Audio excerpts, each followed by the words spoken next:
शरद पवार ने बगैर पार्टी को कॉन्फिडेंस में लिए, बगैर पार्टी के लीडर्स से बात किए, बगैर पार्टी के मेंबर्स से बात किए, यूनिलैटरली यानी खुद से डिसाइड कर लिया पटना जाने का और उस ऑपोजिशन मीटिंग में हिस्सा लेने का जिसमें राहुल गांधी प्रेजेंट थे। यानी राहुल गांधी के साथ मिस्टर शरद पवार का जाना ये इनको नागवार गुजरा। अब ये मीटिंग आप सबको मैंने पिक्चर दिखाई थी, ये मीटिंग पटना में हुई थी और उसमें बहुत सारे लीडर्स प्रेजेंट थे। Let me take the picture out of that meeting.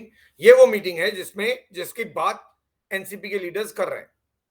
इस मीटिंग में मिस्टर राहुल गांधी थे and why did mister Sharad Pawar go to this meeting without the knowledge of the leaders and the party. ये on the face of it जो NCP के leaders कह रहे हैं वो कह रहे हैं कि because mister Sharad Pawar did not consult them, did not take the party into confidence and decided to go to Patna to be sharing the platform with Mr. Rahul Gandhi, इसलिए उनको ये बात पसंद नहीं आई और उन्होंने डिसाइड किया कि पार्टी से अलग हो जाया जाए क्योंकि मिस्टर शरद पवार शायद पार्टी के सेंटिमेंट्स को दिमाग में नहीं रख रहे।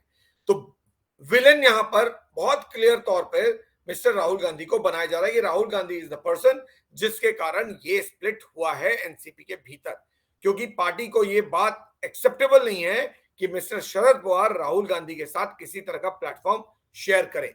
यानी राहुल गांधी को ऐसा लग रहा था कि राहुल गांधी बहुत बड़े नेता हो गए, राहुल गांधी ने सबको इकट्ठा कर लिया, 17 पार्टियों की एक मीटिंग बुला ली जिसमें से एक पार्टी एनसीपी थी। वो बात एनसीपी के लीडर्स को समझ में नहीं आई, उन्होंने कहा हम राहुल गांधी को लीडर नहीं मानते, उन्होंने स्प्लिट किया और मिस्टर मोदी की बीजेपी के साथ चले गए। यानी राहुल गांधी का अपना ही एक्शन आज राहुल गांधी के अगेंस्ट में जा रहा है और नतीजा एक बड़ी पार्टी एनसीपी टूट गई और चली गई एनडीए में। नतीजा क्या होगा इसका क्लियर इंप्लीकेशन यह है कि महाराष्ट्र की 48 सीट्स सारी की सारी 48 सीटें वो एनडीए को चली जाएंगी, एक भी सीट कांग्रेस पार्टी को नहीं मिलने वाले है अगले इलेक्शन में। अगर ये कॉम्बिनेशन है, इस वक्त जो कॉम्बिनेशन आपके सामने खड़ा है, मिस्टर शिंदे, मिस्टर फडणवीस और mister Ajit Pawar, Congress party will come to zero in Maharashtra. Uddhav Thackeray की तो बात ही भूल जाइए आप, उद्धव ठाकरे को तो उनके तो वोट भी नहीं मिलेगा और कांग्रेस पार्टी के एक भी एमपी महाराष्ट्र से नहीं आएंगे। ये पार्टी कंप्लीटली फिनिश हो जाएगी महाराष्ट्र में सिर्फ एक कारण से, वो ये कि मिस्टर राहुल गांधी ने कैलकुलेट नहीं किया कि अगर आप इतने सारे लीडर्स को इलेक्शन से 8-9 महीने पहले एक जगह बुला लेंगे और खुद को लीडर बना लेंगे तो क्या as a leader you are acceptable for all और not. Now this has been completely miscalculated by Mr. Rahul Gandhi and the result is that in Maharashtra where Congress party would have hoped to win about 10-12 seats on its own, because एक तरफ mister Shinde और देवेंद्र फडणवीस, एक तरफ उद्धव ठाकरे की शिवसेना, कांग्रेस और NCP. अब mister Eknath Shinde ने कोई इलेक्शन लड़ा नहीं है एज अ पॉलिटिकल पार्टी, उनका स्प्लिट पिछले इलेक्शन के बाद हुआ है। उद्धव ठाकरे का स्ट्रेंथ कोई नहीं जानता क्योंकि उनका भी इलेक्शन नहीं हुआ है, लोकसभा इलेक्शन उसके बाद या असेंबली इलेक्शन उसके बाद। तो उद्धव ठाकरे के साथ पार्टी के वर्कर्स खड़े हैं, पब्लिक सपोर्ट है नहीं है कोई नहीं जानता, मिस्टर एकनाथ शिंदे के साथ सपोर्ट है कि नहीं है कोई नहीं जानता। ऐसे में अगर they would have gone with this combination which is mister Shinde and BJP on one side and Uddhav Thackeray NCP on the Congress on the other side, maybe Congress and NCP and Mr. Uddhav Thackeray's party would have got more seats than Eknath Shinde and BJP. But after this split and after these three coming together, which is Ajit Pawar, Devendra Fadnavis and Eknath Shinde, all the confusion gets over. There is no situation in which NCP, Congress and Mr.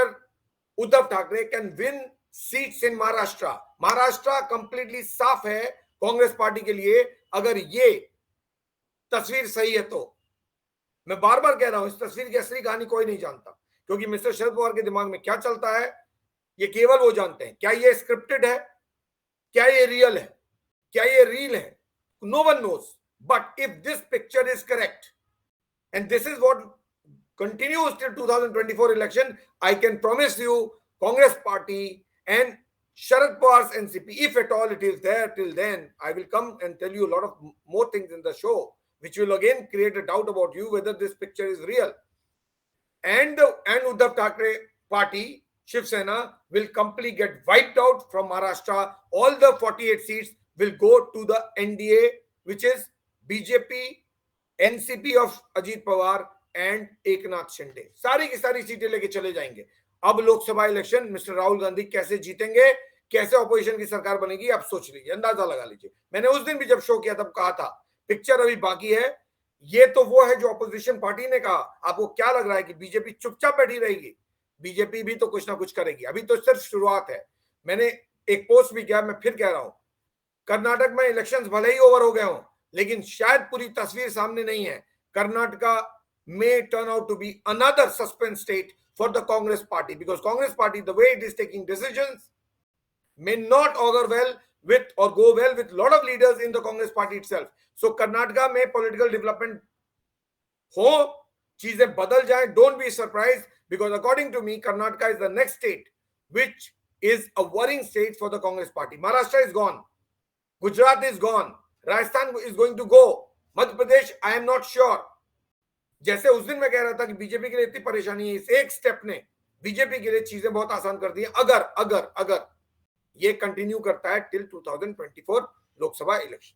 उन्होंने deputy chief minister बनके एकनाथ शिंदे को chief minister बनाया, और deputy chief minister रहते हुए अजीत पवार को NCP से तोड़ा और एनडीए में डाल दिया, और शरद पवार के एनसीपी को खत्म कर दिया. नतीजा महाराष्ट्र पूरी की पूरी एनडीए के पॉकेट में चली गई. आज के डेट में आगे क्या होगा पॉलिटिक्स में कोई प्रेडिक्ट नहीं कर सकता. But it appears in 2024 if BJP wins, Maharashtra will give BJP around और NDA around 48 seats. Now these 48 seats are of extreme importance if mister Narendra Modi has to return to power for the third time.